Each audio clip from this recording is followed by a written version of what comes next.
Maintenant, Fabrice qui nous rejoint.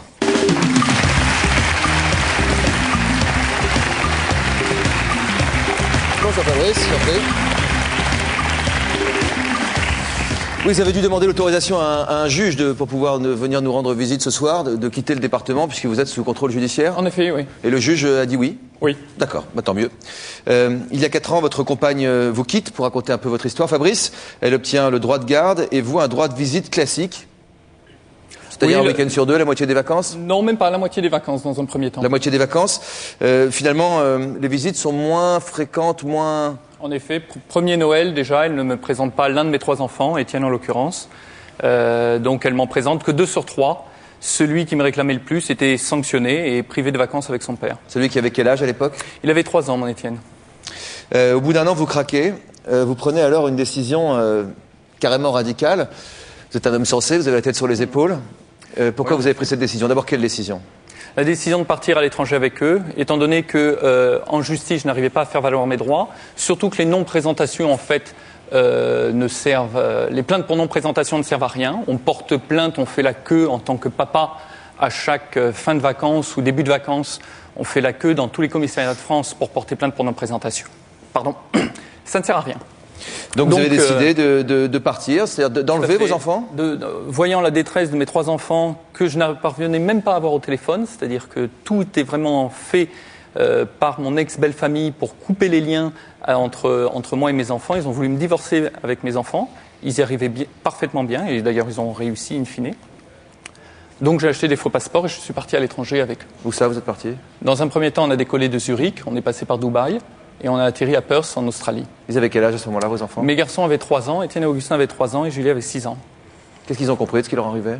Oh, ils étaient parfaitement d'accord. C'est-à-dire qu'en fait, lorsque... Ça, on est parfaitement d'accord. Oui. Ça me semble... Oui, bien sûr, Oui. c'est évident. En fait, lorsque vous avez des enfants qui pleurent et qui disent « Papa, quand est-ce que tu viens nous chercher ?»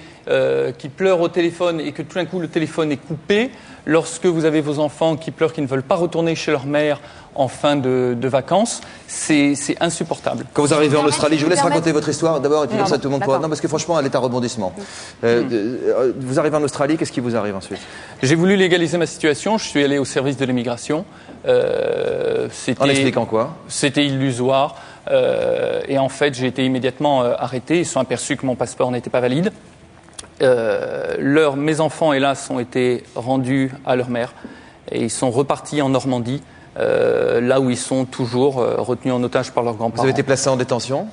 Pas cette fois-ci. C'est-à-dire qu'en fait, j'ai été placé en détention le temps d'être transféré jusqu'à la prison de Luynes, près d'Aix-en-Provence, où j'ai été libéré et placé sous contrôle judiciaire. D'accord. Vous avez passé combien de temps en prison?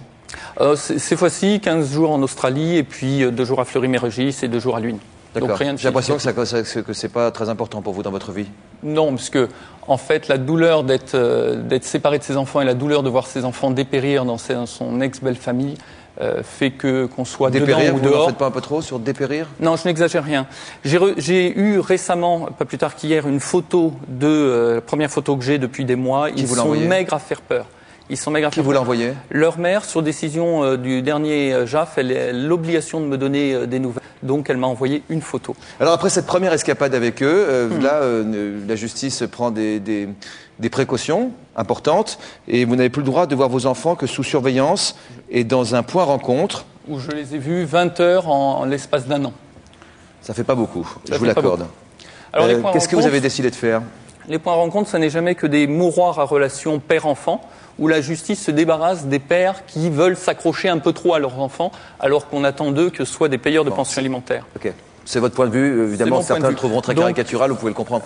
Les gens en point rencontre, en général, sont rapidement dégoûtés après 5-6 visites et ne se présentent plus. Pourquoi? Parce qu'on n'arrive pas vraiment... C'est trop dur. De voir ces enfants malheureux et enfermés comme ça dans une pièce, c'est trop dur. Qu'est-ce que vous avez décidé de faire par la suite, Fabrice? Comme il y avait un trou dans le grillage du point de rencontre avec mes 3 enfants, on est passé sous la haie et on s'est à nouveau escapé, comme on dit en Provence. Et on est parti d'abord en Espagne, où on a fait la tournée des parcs d'attractions. Et après, on est repassé en France, puis en Italie, en Suisse. Donc ça, c'était pendant les vacances, avec un camping-car. C'est-à-dire que vous êtes enfui avec eux avant les vacances d'été? C'était un 6 août. Nous sommes partis un 6 août. Donc nous avons vécu là 2 mois à faire les parcs d'attractions d'Europe, un pur bonheur. Et puis après, on a traversé l'Atlantique sur un gros catamaran jusqu'en Martinique. Où nous Vous avez avons une pensée vécu... pour la maman dans ces moments-là? Bien sûr. Bien sûr, elle ne vivait simplement que ce que moi j'ai vécu auparavant et que je continue de vivre. Je vous précise que ça fait 16 mois que je n'ai pas vu mes enfants. La petite différence, c'est qu'après 5 mois d'absence, mon avocat a proposé à l'avocat de la partie adverse, qui est par ici, je crois, mon retour négocié en échange de la résidence alternée et que madame a refusé tout bonnement. Comment, vous avez dit 5 mois, comment s'est terminé ce voyage? Eh bien, en fait, nous étions en Martinique, on arrive. où là, nous avions vécu une vie normale. Les enfants étaient scolarisés, je les accompagnais à l'école, on était à la plage tous les jours, pur bonheur. Mais c'était quand même en territoire français, ça finit par m'inquiéter. Donc nous sommes passés en Dominique. Et en de République là, dominicaine? D'abord dans un premier temps en Dominique, puis en République dominicaine, où nous sommes installés à Las Terrenas. Et à nouveau, ils ont été scolarisés, on a pu vivre une vie normale. Et votre épouse, est-ce que vous avez pensé à elle, eh bien, à son inquiétude, j'ai pensé à son inquiétude, j'ai pensé à sa douleur, parce que je l'ai connue, cette inquiétude et cette douleur, et je la connais à présent. La différence, c'est que vous êtes pour la loi du talion? Toujours été, absolument pas, j'ai toujours été ouvert au dialogue, je lui ai toujours demandé... Mais là, vous l'avez appelé pendant ses déplacements à l'étranger? Ça n'était pas possible, nous étions en cavale, mon avocat s'en chargeait. Et il avait à chaque fois une fin de non-recevoir. Ça a duré combien de mois en tout? 9 mois. Mais c'est dur d'appeler d'un parc d'attractions aussi, hein. Voilà. Donc la différence, c'est que pendant 2 ans, mes enfants étaient retenus là-bas en otage. Je ne parvenais pas à établir le moindre dialogue avec leur mère. Depuis qu'elle est partie il y a 4 ans. Quel est votre point de vue sur l'histoire de oui, Fabrice? alors là-dessus, il est extrêmement clair. On a aujourd'hui sur ce plateau un papa dont le comportement est simplement le comportement d'un desperado.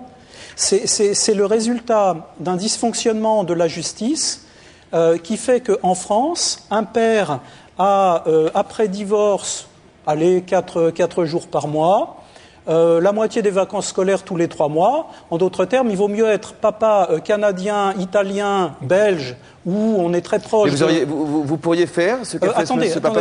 Je ne suis pas en train de lui donner... Mais si on ne va pas faire une bataille juridique, parce que sinon, je vous promets, les spectateurs vont décrocher, et moi le premier. Ça ira très vite. Non, j'ai pas terminé. Oui, c'est vrai, mais depuis tout à l'heure, vous terminez pas. Oui, non, mais j'ai compris votre histoire. On me demande mon avis, j'ai le droit de l'exprimer. Oui, mais parlons aussi des enfants, parce que depuis tout à l'heure, on parle beaucoup de procédures, etc. Et est-ce qu'on a parlé une seule fois des enfants? Mais attendez. Je suis impliqué dans... Franchement, Jacques, je vous respecte, mais si je vous pose une question concrète, passez pas par le pôle Nord pour y répondre. Mais non, mais c'est pas le pôle Nord. Est-ce que vous pourriez vous mettre à la place? Est-ce que vous pourriez faire ce que ce papa a fait? Non, je ne le ferai pas parce que je n'ai pas terminé mon explication. Mais sinon, vous le feriez si vous avez terminé votre explication? Ce que je veux dire, c'est que je comprends son comportement, mais je ne l'excuse pas pour autant. Je comprends son comportement qui est le résultat du fait que la justice des familles en France est sexiste, que les pères ont perdu d'avance, qu'aujourd'hui il y a pratiquement 2 millions de pères. Donc là, on revient en arrière. Mais il y a 2 millions de pères qui ne voient pas leur enfant en France. Je suis complètement solidaire avec Jacques. Non, mais c'est une réalité. C'est une réalité. L'injustice aux affaires familiales françaises donne un pouvoir énorme aux femmes. D'accord. De pouvoir, il y a une les papas sont d'accord. Jean-Luc, parce que je suis à la fois magistrat et femme. Alors, c'est vrai, ça, je vous confirme que vous êtes femme et magistrate. Femme et magistrate. Oui, Sabine. Enfin, avant tout magistrate, c'est pour ça que je suis ici ce soir.